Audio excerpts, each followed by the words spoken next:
Tao rin ako, Apo. Ha? Tao din po ako. Hindi po ako manid, hindi po ako robot. I came from the military. Tao din po ako.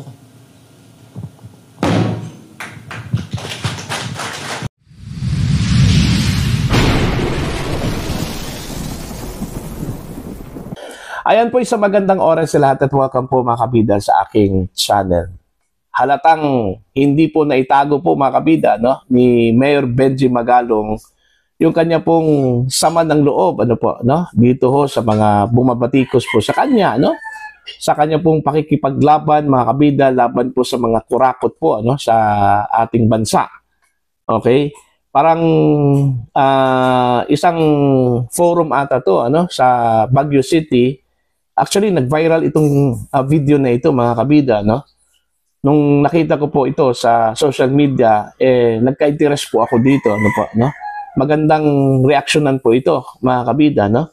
Okay, ipapakita ko muna yung full video na ito, ano? Tapos magre-react po tayo, mga kabida, ano po?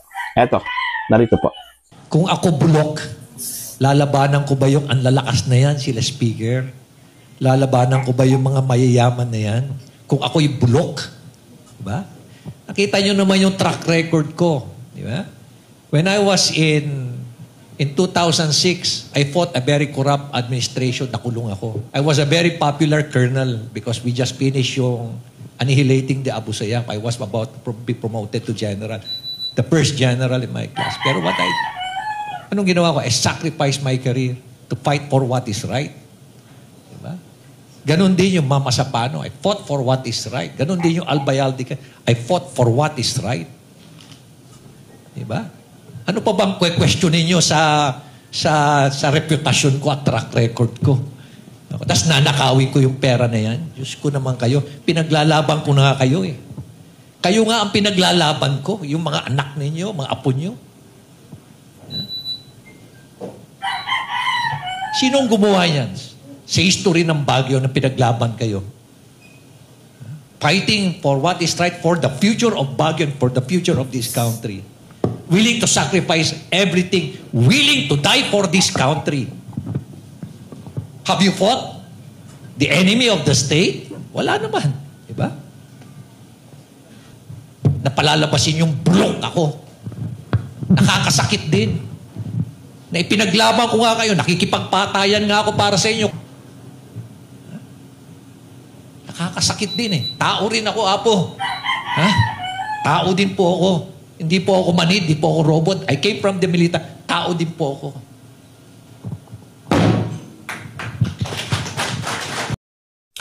Naku po, hindi ho talaga naitago po, no, ni Mayor Magalong yung kanya pong sama ng loob, ano? Mantakin nyo, bansagan kang bulok o bubo, ano? Masakit yon, mga kabida, no? Tama yung sinabi po niya, no? Kung siya po ay bulok, makipaglaban ba siya, no? Sa mga kurakot po sa bansa, no? Yung mga malalaking tao po, mga kabida, ano po? Minention po niya doon, ano? Si Speaker Romualdez, ano?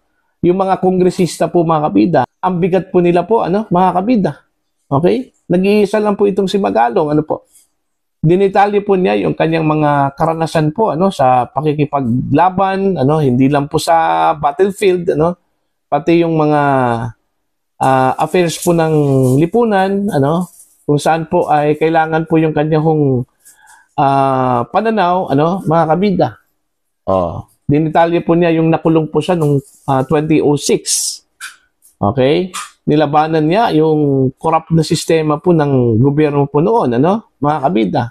Okay? Nung siya po ay naging CIDG chief po, mga kabida, nung time po ni Pangulong Pinoy, ano, okay, siya po nag-imbestiga po doon ho sa Mama Sapano massacre, ano po, mga kabida.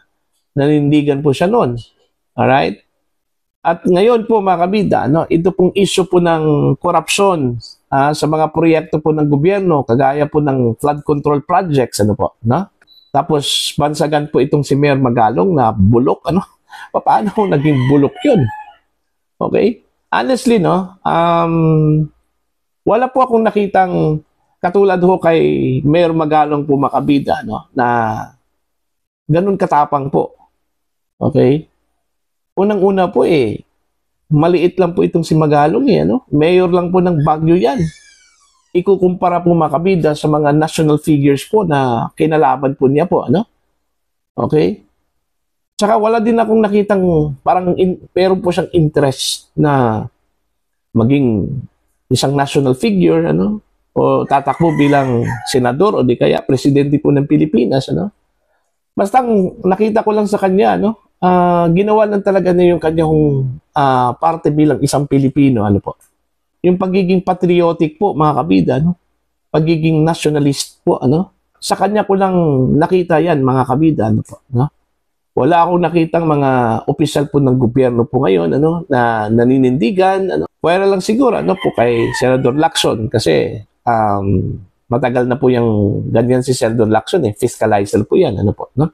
Pero sa level po ng local government unit, mga kabida, no, wala po akong nakitang katulad ho ni Mayor Magalong, ano. Kaya nga siguro, ano, dapat suportahan po natin to, itong si Mayor Magalong. Sa halip na batikusin po natin, ano, mga kabida, dapat suportahan po natin to, ano. Kasi unang-una, ni-risk po niya yung kanyang buhay dito, ano. I'm sure ang dami na pong natatanggap na banta po itong si Mayor Magalong, ano, sa kanya pong safety, sa kanyang buhay, even sa kanyang pamilya, ano po.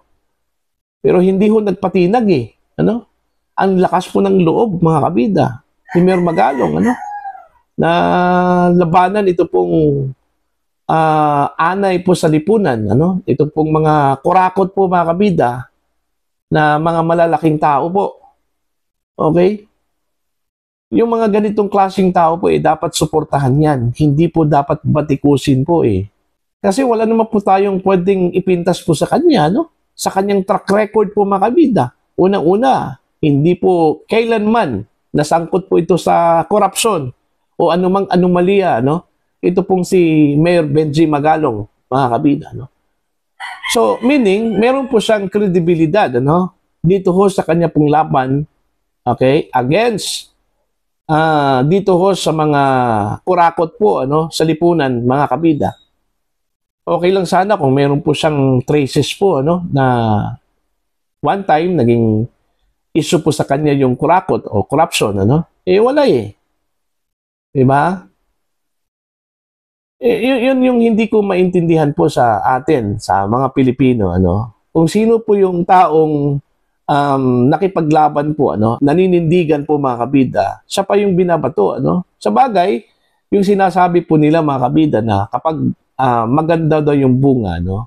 Matamis at kaakit-akit yung bunga, binabato po yun. Alright? Binabato po yun, ano, mga kabida. So, ganun po siguro si Mayor Magalong, ano, kaakit-akit, masarap, ano, parang bunga yung bunga ng prutas po, ano, mga kabida. Binabato. Okay? Pero I'm sure, kaya to ni Magalong po, ano. Alam ko po na siya po ay malakas, no. Strong na tao yan, mga kabida, no. Despite sa kanyang physical po na kalagayan, ano. Okay? Malakas yung kanyang loob. Hindi ho kayang matinag, ano, mga kabida. Okay? Sa mga pambabatikos, sa mga banta sa kanyang buhay, ano. Okay? I'm sure handang mamatay po ito para sa bayan. Ito pong si Mayor Magalong, ano. Na-struck lang po ako doon sa kanyang sinabi po, ano, mga kabida, na itong kanyang ginawa po, ano, itong ni-risk yung kanya pong buhay, sakripisyo po niya, mga kabida, ay hindi po para sa sarili po niya, ano? Hindi po ito para sa kasalukuyang mga mamamayan dito sa Pilipinas, kundi para po ito sa future ng mga kabataan po, ano? Kasi unang-una po, given na po yun, ano? Tayo po, yung mga kasalukuyang naninirahan sa Pilipinas, mga kabida, mga matatanda, mawawala na po tayo, ano? At ang papalit po sa atin, ito pong mga kabataan po, ano? Ito yung dapat natin pagtuunan ng pansin, ano? Kumbaga, ihahanda natin yung lipunan para sa kanila. Okay? Kaya ito yung ginagawa po ni Mayor Magalong po mga kabida, no? Kahit na po nag-iisa lang po yan. Pero alam ko, ang daming sumusuporta dyan, ng palihim. Alright? Kaya nga sabi po nila magandang material daw itong si Magalong, para maging leader po ng bansa, maging presidente po ng bansa, po, mga kabida. Dalawa na po sila ni Mayor Vico Soto. Itong dalawa, ito yung mga matatapang po, mga kabida, pero sa ginawa po ni Mayor Magalong po, nakakabilib po yan. Nakakabilib po yan, mga kabida. Okay, sana meron pang Mayor Magalong po, or Mayor Vico Soto, na tumindig at manindigan po, kung ano po yung dapat, kung ano po yung tama, mga kabida, para ho sa future ng ating mga kabataan, So, para po sa inyo, ano po ang inyong opinion at pananaw ko dito, mga kabida? Please comment down. Sa mga hindi pa po subscribers sa akin channel, please subscribe. Just click the subscribe button, click the notification bell, click all para updated po kayo, mga kabida, sa aking mga uploads. Maraming salamat po sa inyo lahat.